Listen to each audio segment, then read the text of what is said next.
ओम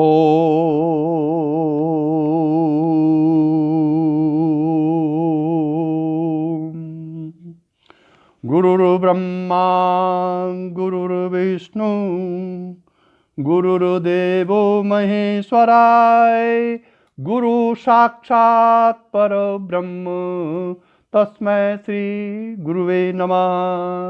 नित्यं शुद्ध निराभासं निराकारं निरंजनं नित्यबोधचिदानन्दं गुरुर्ब्रह्म नमाम्यहम्। यस्य पादप्रभाद्यस्ता प्रपंचो भाति भासुराय तमहं सद्गुरु वन्दे पूर्णानंद चिदात्मकं। नारायणी नमस्कृतः नरं चैव नरोत्तमं देवी सरस्वती व्यासं ततो जयमुदीरयेत्। ओम परम कारुणिक भक्त वत्सल सदगुरुदेव के चरण कमलों में प्रणाम करते हुए आत्मस्वरूप सभी साधकों की आध्यात्मिक उन्नति की प्रार्थना श्री चरणों में करते हुए पातंजल योग दर्शन पर आगे का प्रवचन प्रारंभ किया जा रहा है। इससे पूर्व सूत्र 16 तक प्रवचन हो चुके थे और आज 17वां सूत्र है कि वितर्क विचारानंद अस्मिता रूपानुगमात् संप्रज्ञातः।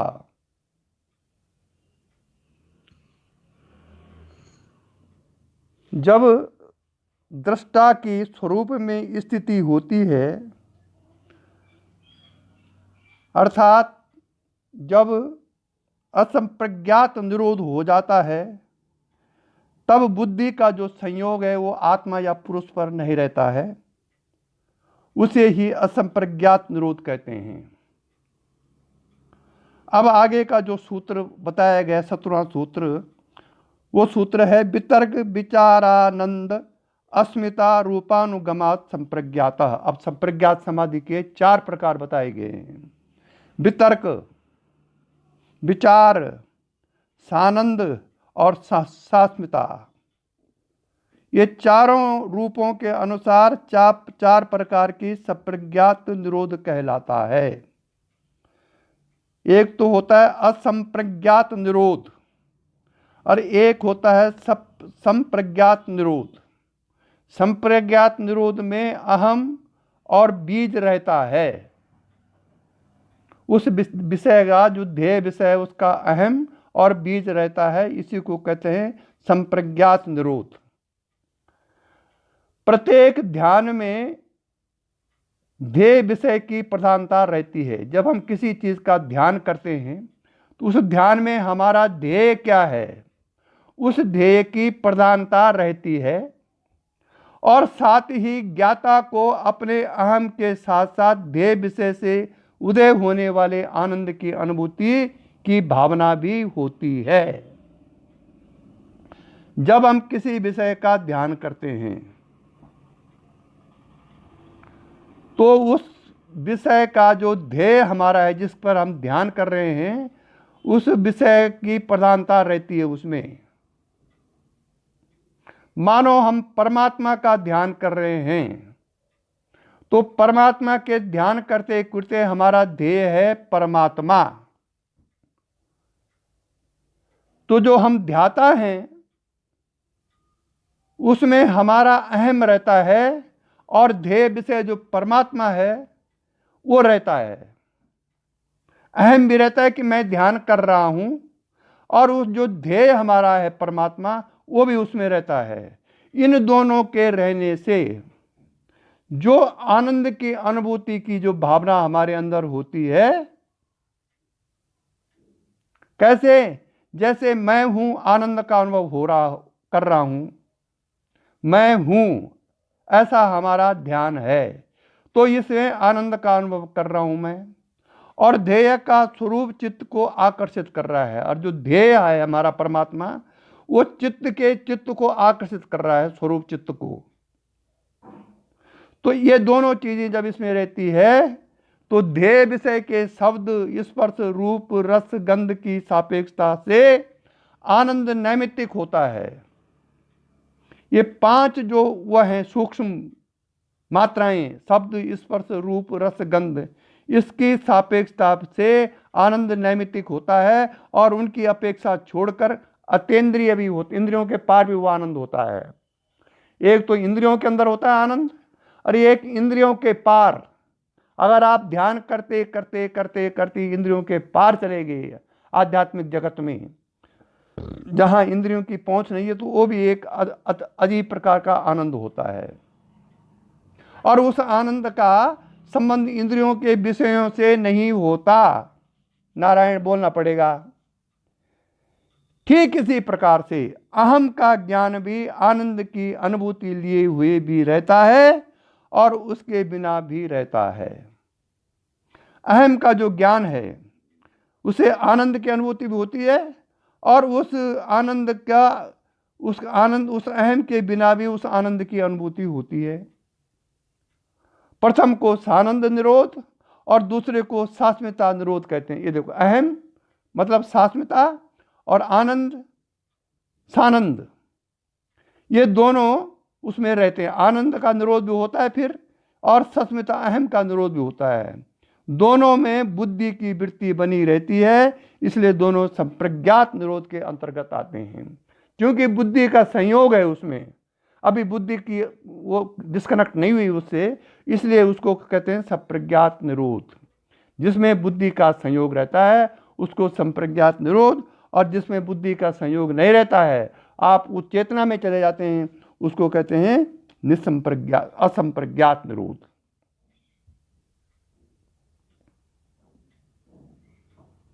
जिस वृत्ति में या जिस विचार में आनंद के स्थान पर दुख, शोक अथवा चिंता की प्रधानता होती है, वह ध्यान विक्षेप युक्त और योग का विरोधी है। अब विक्षेप कितने प्रकार के इसमें आगे के अध्याय में आया है, लेकिन हमको ये करना है कि कैसे हम अपने अहम को, वो चाहे इंद्रियों का अहम है, चाहे देह का अहम है, चाहे मन का अहम है, उसके अलग होकर के, और जो आनंद हम रस्वास्वाद ले रहे हैं उस देह विषय पर, उस रस्वास्वाद को भी अलग करके इनसे पार हम कैसे जाएं, वो संप्रज्ञात वो असंप्रज्ञात निरोध में होता है। जब तक बुद्धि का संयोग ध्यान में है तब तक संप्रज्ञात निरोध ही है। अब 18 सूत्र है, विराम प्रत्ययाभ्यास पूर्व संस्कार से शून्य। विराम, विराम मीन्स, इसकी व्याख्या है विराम की, सब प्रकार की विषय वृत्ति से उपरत होकर, मन में कोई विषय न रहे, सब प्रकार की विषय वृत्ति से उपरत होकर, अर्थात उनमें आने वाले रसा स्वाद का त्याग करके, उनमें आने वाले रसा स्वाद का त्याग करके, और रस त्याग के फलस्वरूप चित्त को निर्विषयी संकल्प विकल्पों से शून्य कर, प्रत्यय जो ज्ञान रहता है उसके अभ्यास पूर्वक जो निरोध होता है वह संस्कार शेषा, जिसमें कि संस्कार मात्र शेष बचे हैं, ऐसा निरोध है। ये तीसरे प्रकार का निरोध हो गया जिसमें संस्कार रहता है। अन्य असंप्रज्ञात निरोध है, दूसरा असंप्रज्ञात निरोध है। कहने का मतलब यह है कि सब प्रकार की वृत्तियों से उपरत होकर और उन वृत्तियों का जो रस्वास्वाद है उसको भी त्याग कर, जब हमारा चित्त निर्विषयी हो जाता है और उस निर्विषयी चित्त का भी अभ्यास पूर्वक निरोध कर दें हम उस निर्विषयी चित्त का, तो संस्कार से साहा, तब संस्कारों का भी निरोध हो जाता है, मात्र संस्कार शेष बचे रहते हैं, ऐसा निरोध है वो। इसको असंप्रज्ञात निरोध कहते हैं। जैसे कोई मनुष्य अपने प्रिय मित्र के ध्यान में मग्न है, यदि वह उस मनुष्य की आसक्ति छोड़ दे तो उस ध्यान अवस्था में मित्र की भावना से उदय होने वाले आनंद का रस छूट जाएगा। अब रस्वास्वादन जो विषयों का, उसको आप कैसे छोड़ेंगे? उसके लिए ये उदाहरण है कि पहले आसक्ति छोड़नी पड़ेगी। जो ही आप आसक्ति छोड़ेंगे भाई साहब, त्यों ही जो उससे जो प्रकट होने वाला रस है वो भी छूट जाएगा। और जब वो रस छूट जाएगा तो ध्येय मित्र का रूप भी वृत्ति में नहीं रहेगा। उस मित्र का जो ध्येय आपने उस मित्र का जो ध्येय बना रखा है वो वृत्ति भी खत्म हो जाएगी। इसी प्रकार जब वृत्ति किसी ध्येय से युक्त नहीं रहती तब उसको हम कहते हैं विराम प्रत्यय। उसको जानना चाहिए, ये योग दर्शन की भाषा है, विराम प्रत्यय। अब 19वां सूत्र है भव प्रत्ययो विदेह प्रकृति लयानाम। भव प्रत्यय मतलब प्राकृतिक नैसर्गिक स्वमेव बिना साधन के ऐसा निरोध। विदेह प्रकृति लयानाम, देह के अहम भाव को छोड़कर बुद्धि का लय प्रकृति में हो जाता है, ये इसका अर्थ है। विदेह प्रकृति लयानाम मतलब देह के अहम भाव को छोड़कर, मतलब देह में अहम रहता है, बुद्धि का लय प्रकृति में हो जाता है। प्रकृति मीन्स माया, जो भगवान के सबसे निकट है माया। उनको भी असंप्रज्ञात निरोध होता है, परंतु वह ज्ञान का बाधक होने के कारण मुक्ति नहीं दे सकता। ये बुद्धि का लय तो प्रकृति में हो गया, लेकिन क्योंकि देह में अहम भाव है, देह को आपने अभी मिथ्या नहीं समझा है, द अटैचमेंट ऑफ बॉडी समाप्त नहीं हुआ है, इसलिए ये जो असंप्रज्ञात निरोध है वो मुक्तिदायक नहीं है। जैसे छोटे बच्चों का होता है, उनका वैसे होता है, उनको देह की सूझ कहाँ रहती है? जब चोट लगती है तब रोते हैं, उसके बाद थोड़ी देर बाद फिर ठीक हो जाते हैं। भव का अर्थ है प्रभव। भव प्रत्यय मतलब प्रभव, सृष्टि उत्पन्न करने वाला। यह अवस्था शिशु और बाल्यावस्था में ही देखी जाती है। बुद्धि के संस्कार ज्ञान से ही दग्ध होते हैं। आपने छोटे बच्चे को देखा होगा कि कभी वो अपने आप ही गप लगाता रहता है, अपना आप ही अपनी सृष्टि उत्पन्न करता रहता है कि ये राम है, ये भगवान है, ये गाय है, ये पशु है, ये ऐसा खेलता है वो, और फिर खेलते खेलते सो जाता है। क्या हुआ? वो बुद्धि का प्रकृति में लय हो गया, और बुद्धि के संस्कार ज्ञान से ही दग्ध होते हैं, ज्ञान तो उसको है नहीं। इससे पूर्व बुद्धि उन संस्कारों को लेकर जब प्रकृति में लीन होती है तब भव अभिमुख होने के कारण वह संस्कार ही उसे फिर संसार में खींच लाते हैं और धीरे धीरे विकसित होने लगते हैं। इसलिए मुमुक्षु को साधन द्वारा असंप्रज्ञात निरोध करना चाहिए। नारायण जी, असंप्रज्ञात निरोध प्राप्तव्य है, ऐसा निरोध जिसमें बीज भी नष्ट हो जाए। नारायण। इसलिए ये भव प्रत्यय की अपेक्षा से उपाय प्रत्यय भी कहते हैं इसको, क्योंकि उसके लिए अगले सूत्र में कहे जाने वाला साधन कर्म रूपी उपाय की आवश्यकता होती है। अब इस भव प्रत्यय की और या उपाय प्रत्यय के लिए क्या चीज आवश्यक है, ये आगे के सूत्र में कहा जाता है। 20वां सूत्र है श्रद्धा वीर्य स्मृति समाधि प्रज्ञापूर्वक एतरेषाम। श्रद्धा, श्रद्धा मीन्स शास्त्र गुरु और साधन में आस्था होनी चाहिए। पहला, किसी भी साधन की सफलता के लिए आवश्यक है कि श्रद्धा होनी चाहिए। श्रद्धा किसमें? शास्त्र में। मनमाने साधनों में नहीं, शास्त्र में, गुरु में। अगर गुरु वास्तव में गुरु है तो, और साधन में जो आपके गुरु द्वारा आपको साधन मिला है उसमें आस्था होनी चाहिए। वीर्य मीन्स साधन के लिए उत्तरोत्तर उत्साह की वृद्धि होनी चाहिए। साधन का जो वीर्य है, जो बलवान है, जो ताकत है, वो है उत्साह, जिज्ञासा, उत्साह, ये उसमें होना चाहिए। स्मृति, स्मृति मीन्स बुद्धि की निर्मलता, जो ध्येय को शीघ्र स्मृति में उपस्थित कर सके। जो ही आप ध्यान में बैठे, तुरंत आपकी जो बुद्धि है अगर वो निर्मल है तो तुरंत आत्मा की स्मृति उत्पन्न होगी। आत्मा की जो ही स्मृति होगी तो आपके अंदर एक नया उत्साह आ जाएगा, एक नई चीज उत्पन्न हो जाएगी, क्योंकि आत्मा तो बल देने वाला है। तो वही स्मृति होनी चाहिए। वो स्मृति कब उत्पन्न होगी? जब आपकी बुद्धि निर्मल होगी। बुद्धि यदि जड़ है, बुद्धि यदि संसारासक्त है, बुद्धि यदि संसार में रमण करने वाली है, तो फिर वो आत्मा की स्मृति बड़ी कठिन से आएगी। और तीसरा है समाधि, ध्येयाकार बुद्धि की एकाग्रता। समाधि का मतलब है कि किसी भी ध्येय में आपकी बुद्धि एकाग्र रह सके।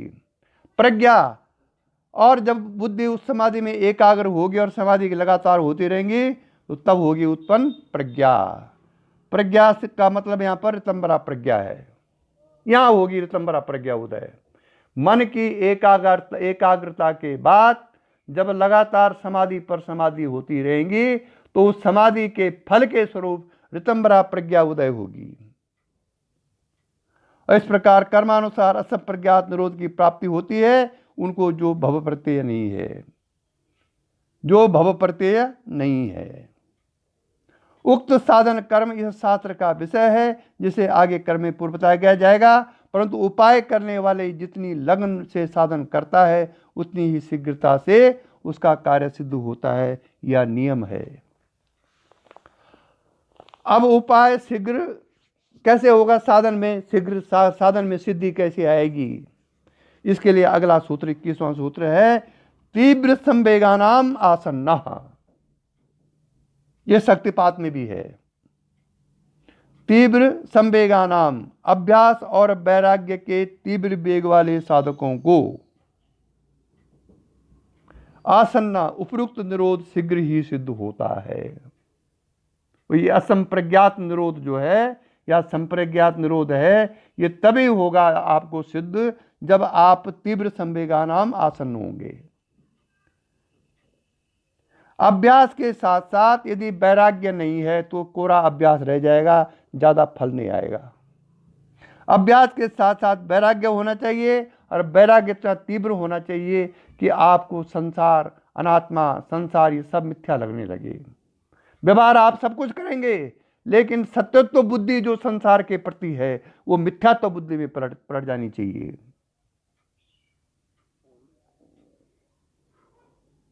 इसीलिए फिर यदि आपका तीव्र संवेगानाम आसन्न है आप, तो शीघ्र निरोध हो जाएगा। अब संवेग में भी कई प्रकार हैं, 3 प्रकार हैं, कई तो नहीं है, 3 प्रकार हैं। ये शक्तिपात में भी है। मृदु संवेग, मंद संवेग की अपेक्षा तीव्र संवेग कहा गया है। मृदु संवेग, मंद संवेग और तीव्र संवेग शक्तिपात में भी ऐसे ही है। वहां तीव्र शक्तिपात भी होता है, मध्यम शक्तिपात भी होता है और मंद शक्तिपात भी होता है। ये डिपेंड करता है शिष्य की पात्रता के अनुसार। गुरु तो अपनी शक्ति लगा देगा, जो कुछ दीक्षा दे रहा है उसमें भेद बुद्धि होगी नहीं, लेकिन शिष्य की पात्रता क्या है उस हिसाब से वो पकड़ेगा उसको।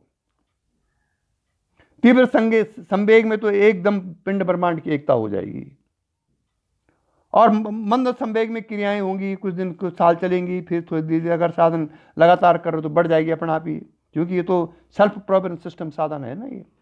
तो शक्तिपात में इन संवेगों का भी वर्णन है। 22वां सूत्र है, मृदु मध्यादि मात्रत्वात् ततोपि विशेषः।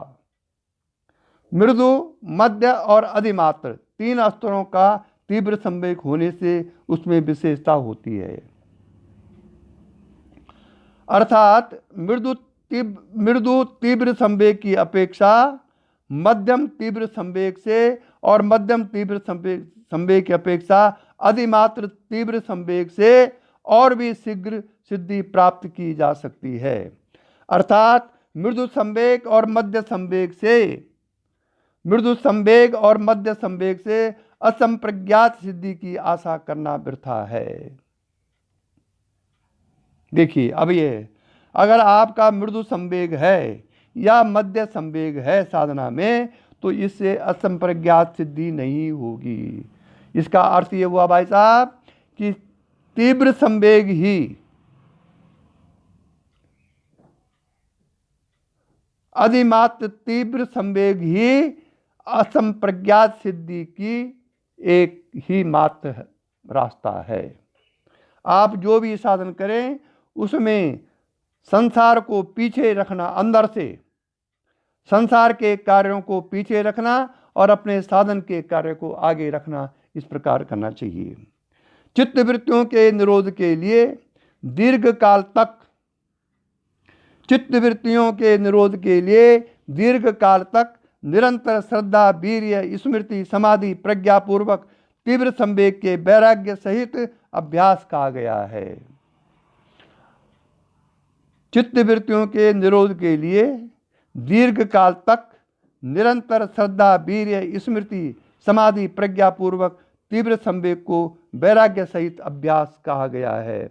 वैराग्य सहित करना चाहिए, केवल अभ्यास नहीं, अभ्यास को वैराग्य के साथ करना चाहिए। अब जो आगे के सूत्र हैं इनसे भी चित्तवृत्ति का निरोध होता है। जो आगे 23वां सूत्र कहते हैं, ये बहुत, दिस इज वेरी इंपॉर्टेंट सूत्र है। ये शक्तिपात में भी लागू होता है। 23वां सूत्र, ईश्वर प्रणिधानद्वा। प्रणिधानद्वा, वा का अर्थ है अथवा। ईश्वर प्रणिधानात, ईश्वर प्रणिधान से, ईश्वर प्रणिधान से, प्रणिधान शब्द धा। प्रणिधान का अर्थ क्या होता है कि धा का अर्थ होता है धारण करना। इस धातु के पूर्व प्रणिधान माने प्र और नी उपसर्ग लगाने से बनता है प्रणिधान, जिसका अर्थ यह होता है कि ईश्वर को प्रकर्ष रूप से, प्रकर्ष मीन्स एक्सीलेंस रूप से, अच्छी प्रकार से, ईश्वर को प्रकर्ष रूप से निश्चय पूर्वक धारण करने से वृत्तियों का निरोध बहुत शीघ्र हो जाता है। यह शक्तिपात में भी है। शक्तिपात में केवल क्रिया होना अलग बात है, जिसका कोई फल नहीं होगा, केवल मनोविनोद का विषय होगा। लेकिन क्रियाओं में यदि ईश्वर का धारणा है, ईश्वर की भावना आ रही है, तब वो फलित होगी। वैसे तो क्रियाएं बंदर भी कर रहे हैं, भालू भी कर रहे हैं, मच्छी भी कर रही, सबको संसार में सब क्रियाएं तो कर रहे हैं। लेकिन शक्तिपात की क्रियाओं में गुरु के प्रति भावना, ईश्वर के प्रति भावना यदि उस क्रियाओं में आती है, तब वो फलदायी है।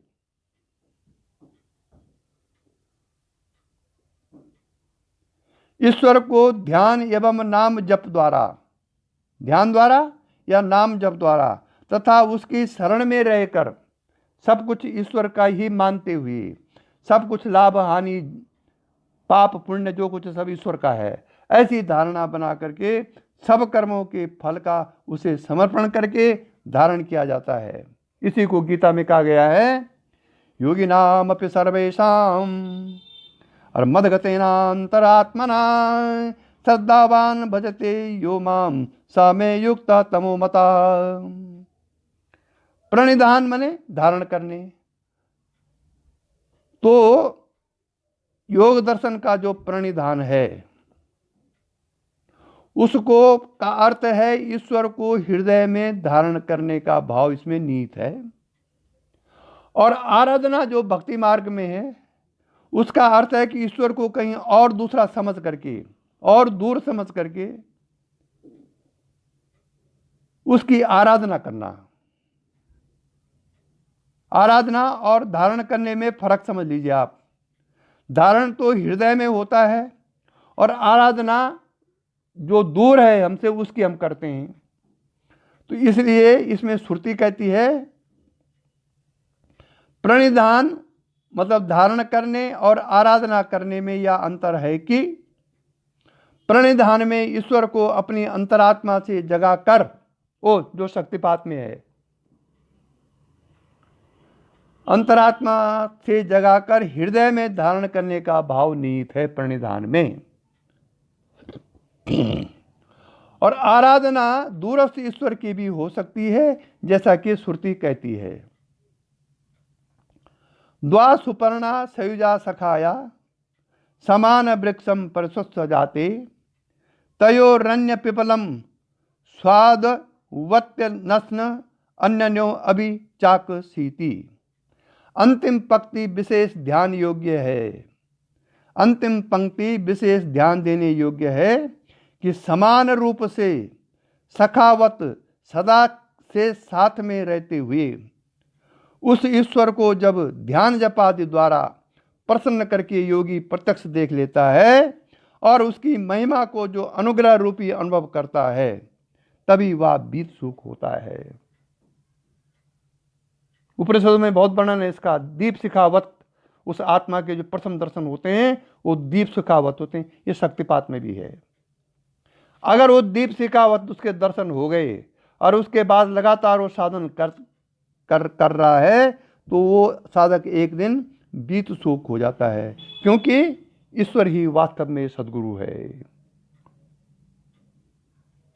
त्वमादि देवा पुरुष पुराणा त्वमास विश्वस्य परम निदानम। अब यह है ईश्वरार्पण बुद्धि।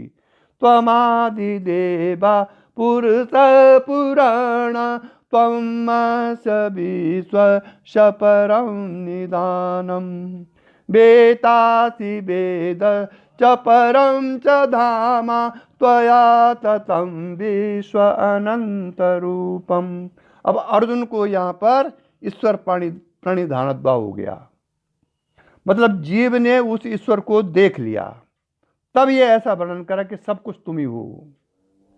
त्वम आदि देवा पुरुषा पुराणा, पुराणों में जो पुरुष है वो तुम हो, भगवान के लिए बोल रहे हैं। त्वम आदि देवा पुरुषा त्वमस्य विश्वस्य परम निधानम, इस संसार का परम निधान जो है वो तुम ही हो। तो इस प्रकार की बुद्धि स्मृति जब अंदर उत्पन्न हो जाएगी, तब वही सदगुरु है वास्तव में ईश्वर। वही ईश्वर गुरु के अंदर के आकर के आपको दीक्षा देता है। वही शिव गुरु के अंदर विराजमान होकर के आपको दीक्षा देता है। माध्यम गुरु है। दूरस्थ किसी लोक में निवास करने वाले ईश्वर को आराधना योगी उसके ध्येय से हटा देती है। ईश्वर हम जब दूरस्थ मानते हैं कि दूर कहीं ईश्वर, सातवें आसमान पर ईश्वर है, तो वो क्या होगी, ध्येय उससे हट जाता है फिर, क्योंकि दो हो गए वहां। क्योंकि लक्ष्य तो आत्मसिद्धि करना है, न कि बुद्धि की वृत्तियों को बाहर दौड़ाना। ध्यान रखिए, जो लोग बहिर दौड़ रहे हैं उसमें अपना बड़ा परम कल्याण समझ रहे हैं। हमने बद्रीनाथ की यात्रा कर दी, केदारनाथ की यात्रा कर दी, बनारस की यात्रा कर दी, उधर फलाना शिव जी का मंदिर देख लिया, तो वो ठीक है, मन के उलझन के लिए तो ठीक है, लेकिन आप मुक्ति मार्ग पर नहीं है। उसमें उसका जो ऐसे जो अंदर ध्यान करता है, अंतर्मुखी जो हो गया, उसका ईश्वर उसके अंतरात्मा के पीछे विभु परमात्मा है। इसीलिए गीता कहती है उपद्रष्टानुमंतांचा भर्ता भोक्ता महेश्वरा। और परमात्मेति चाप्युक्तो देहस्मिन् पुरुषः परः। ईश्वर की ध्यान भावना कैसी करनी चाहिए, या अगले सूत्र में बताया गया है। अगला सूत्र है 24वां सूत्र, क्लेश कर्म विपाक का सह्यर परामिष्टा पुरुष विशेष ईश्वर। अब ये ईश्वर की परिभाषा है। क्लेश मीन्स अविद्या, अस्मिता, राग, द्वेष और अभिनिवेश। इसको एक शब्द में बोला गया क्लेश। अभिनिवेश माने मृत्यु का भय। अभिनिवेश मीन्स मृत्यु का भय। 1 2 3 4 5, ये 5 चीजें जब होती हैं तो उसको बोलते हैं क्लेश। कर्म शुभ और अशुभ, विपाक फल आशय। विपाक माने फल, आशय माने संस्कार और संस्कार संयोग से। अपरामृष्टा, परामर्श में न आने वाला। अछूता या असंग, इसको बोलते हैं अपरामृतष्टा। पुरुष विशेष, ऐसा विशेष पुरुष अर्थात परम पुरुष ईश्वर है। जिनमें जिस तत्व में ये चीज़ें नहीं जिस तत्व को ये चीज़ें नहीं छूती हों। कौन सी चीज़ें? अविद्या, अस्मिता, राग, द्वेष, अभिनिवेश, शुभ और अशुभ, फल, संस्कार से जिसमें न हो, जो अछूता हो, असंग हो, ऐसा जो तत्व आपके अंदर है वो पुरुष तत्व है, वही ईश्वर तत्व है, वही वास्तव में गुरु है। अब इसको पुरुष क्यों कहते हैं? पुरुष का अर्थ पुरी में सोने वाला है, इसीलिए उसको पुरुष कहते हैं योग दर्शन में। पुरी सेते इति पुरुषः, अर्थात ईश्वर जो अहम के अभिमानी क्लेश कर्म विपाकाशयों से बंधे हुए दृष्टारूपी पुरुष से उक्त विशेषता लिए हुए है, उनके साथ ही इस देह में समान रूप से रहता है पुरुष। यहाँ यह शंका नहीं करनी चाहिए कि अनेक देहाभिमानी पुरुषों के सदृश अनेक ईश्वर मानने पड़ेंगे और वे भी हाथ पैर वाले ईश्वर होने चाहिए। ये शंका बिल्कुल नहीं करनी चाहिए।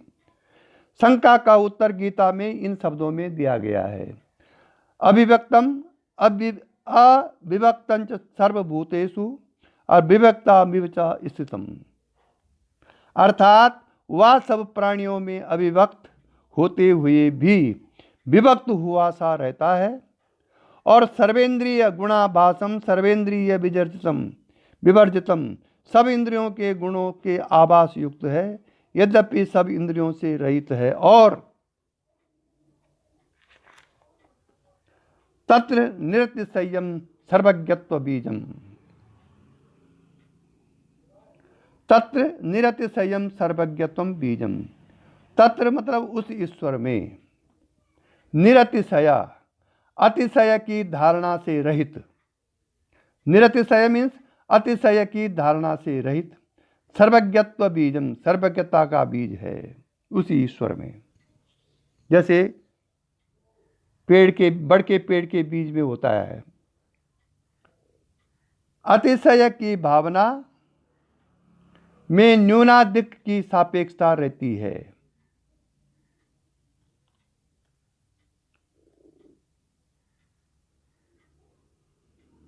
निरतिशय बोला गया है इसको, तत्र निरतिशयम सर्वज्ञतम बीजम, अतिशय के धारणा से रहित है निरतिशय। अतिशय की भावना में न्यूनाधिक की सापेक्षता रहती है।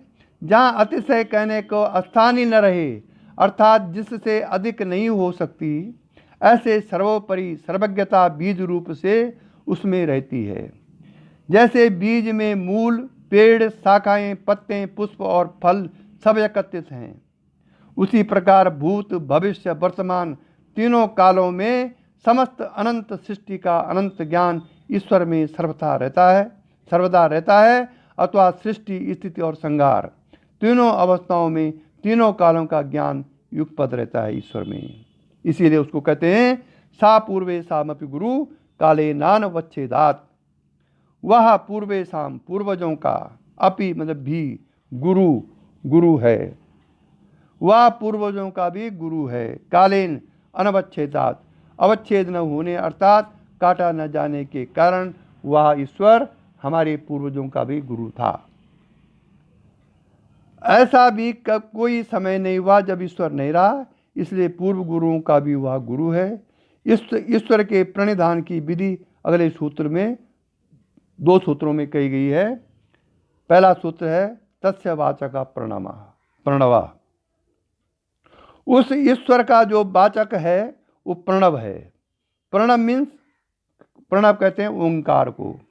शक्तिपात में भी ये विधान है, अगर दीक्षा के बाद आपको ओम का उच्चारण बहुत जोरों से शक्ति के साथ हो रहा है तो ओम का इतना जोर का जो उच्चारण है आपको सीधा चिदाकाश में ले जाएगा, अगर शक्तिपात दीक्षा तीव्र संवेग से हुई है तो। लेकिन आजकल शक्तिपात के वो संवेग जो हैं कहीं दिखाई नहीं देते हैं। प्राणान सर्वान परमात्मनि, और प्रणाम यमीति ये तस्मात् प्रणव, उसको प्रणव इसलिए कहा जाता है कि वह सब प्राणों को परमात्मा में प्रणाम कराता है, अर्थात परमात्मा में विलीन करा देता है। ओम एक ऐसी ध्वनि है, यदि आप उसकी भावनाओं के अनुसार उस ओम को बोलेंगे, क्योंकि ओम जो है ओम आ प्लस उ प्लस मा प्लस हलंत। ओम का अर्थ है जागृत स्वप्न सुषुप्ति अतुरीय। जागृत का है विश्व, स्वप्न का है तेजस, और सुषुप्ति का है प्राज्ञा, और तूर्य का है ब्रह्म या आत्मा। ये तो व्यष्टि में हो गया। उधर समष्टि में हो गया, जागृत का हो गया विराट, स्वप्न का हो गया हिरण्यगर्भ, और सुषुप्ति का हो गया अव्याकृत ब्रह्म, अव्याकृत ईश्वर या आत्मा, और इधर तूर्यातीत का हो गया ब्रह्म। तो ये व्यष्टि और समष्टि का भेद है। आपने व्यष्टि से विश्व से विराट में, तेजस से हिरण्यगर्भ में, सुषुप्ति से अव्याकृत ईश्वर में, और तूर्य से तूर्यातीत में जाना है। भाई यह है साधना का मूल ओम की साधना में। इस सूत्र को जिसने पकड़ लिया और उसने साधना में रत है इस ओम के उच्चारण से, तो मुक्ति सुनिश्चित है भाई साहब, अगर आपने तीव्र संवेग से कार्य किया तो। आगे इसीलिए कहा गया है इसको तज्जपस तर्थ भावनम, तज्जपस तदर्थ भावनम। उस जप की, यदि आप जप कर रहे हैं किसी चीज का या ओम की जप कर रहे हैं, तो उसमें वैसी भावना होनी चाहिए। जब तक वैसी भावना नहीं होगी तब तक फल मिलना, आप बोलते रहिए ओम महाराज जी ओम, बोलते सब वही बोलते हैं ओम ओम, लेकिन उसके अर्थ की भावना जब तक अंदर नहीं होगी तब तक कोई फल नहीं मिलेगा। भावना और जप दोनों साथ साथ चलने चाहिए। ओम की ध्वनि और उस ओम के अंदर जागृत स्वप्न सुषुप्ति तूर्य की जो भावना है वो एक साथ चलनी चाहिए। जब शब्द का उच्चारण किया जाता है तब उसके साथ ही उसके वाच्य अर्थ की भावना बुद्धि में तुरंत उदय हो जाया करती है। जैसे कि हम गाय शब्द जो ही हम बोलेंगे तो गाय का रूप हमारे सामने आ जाता है, पशु भावना स्फुरित हो जाती है हमारी। गाय पशु वाच्य है, गाय शब्द उसका वाचक, और शब्द के उच्चारण से चित्त में उसका रूप स्फुरने के कारण ज्ञान की वृत्ति उसकी अर्थ की भावना है। इसी प्रकार मन बुद्धि चित्त आत्मा शब्दों के सुनने या पढ़ने से इनके अर्थ रूपी तत्वों के ज्ञान की भावना हम सदा अनुभव करते हैं। यहाँ प्रणव ओम शब्दवाचक है, ईश्वर जैसा ऊपर 3 सूत्रों में वर्णित है उसका वाच्य अर्थ है। यदि ओम शब्द के उच्चारण के साथ साथ जैसे हम मन या चित्त शब्द के उच्चारण के साथ अपने अंतर में एक विशेष तत्व की ज्ञान की अनुभूति करते हैं, उसी प्रकार ईश्वर तत्व की अनुभूति अपने हृदय में करें। इसी प्रकार भावना सहित जप करना चाहिए, या भावना सहित ओम का उच्चारण शक्ति कराती है। यदि आपको शक्ति पर आपका समर्पण है, और उसका फल क्या है ये आगे के सूत्रों में दर्शनकार बता रहा है। 29वां सूत्र है तथा प्रत्यक चेतनादिगमो प्य अंतराया भावश्चाह। तथा उससे प्रत्यक्ष चेतना की अधिगमा अनुभव रूपी प्राप्त होगी, और अंतराया विघ्नों का अभाव भी होगा। इस ओम के उच्चारण से और तदनुसार भावना करने से अंतरायों का नाश होगा। आंतरिक जो क्लेश हैं, यहाँ प्रत्यक्ष चेतना की उपलब्धि कही गई है सूत्र में, ईश्वर की नहीं। प्रत्यक्ष चेतना की उपलब्धि अलग बात है और ईश्वर अलग है। ईश्वर मन और इंद्रियों का विषय नहीं है, और आत्म तत्व भी वैसा ही है। दृष्टा की स्वरूप में स्थिति हो जाने पर देखने वाला और दिखने की वस्तु तीनों का ज्ञान नहीं रहता, परंतु हम अपने देह मन एवं बुद्धि की क्रिया में आत्मा की चेतना का अनुभव सदा करते हैं। इसी तरह यद्यपि ईश्वर को देखा नहीं जा सकता, परंतु उसकी चेतना का प्रत्यक्ष अनुभव किया जा सकता है।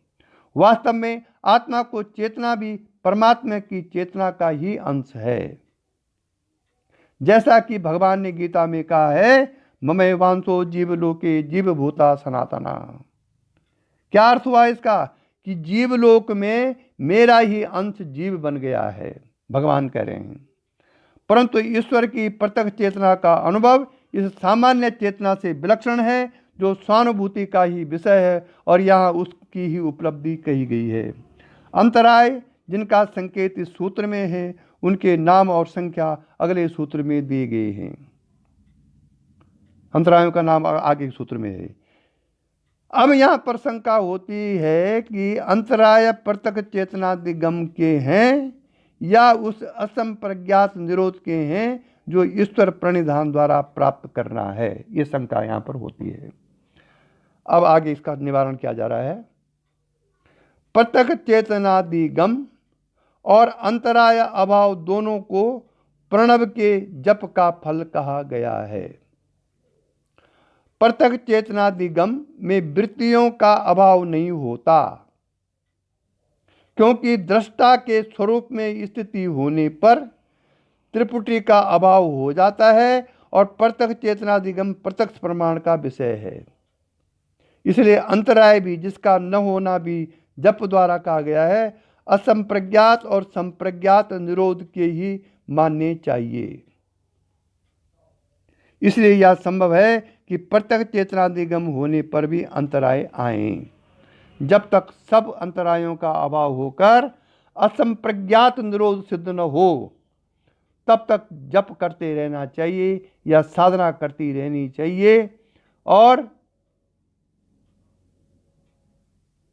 जब असंप्रज्ञात निरोध हो जाए, तब आगे का मार्ग आपको स्वतः ही वो अमानव पुरुष देता रहेगा।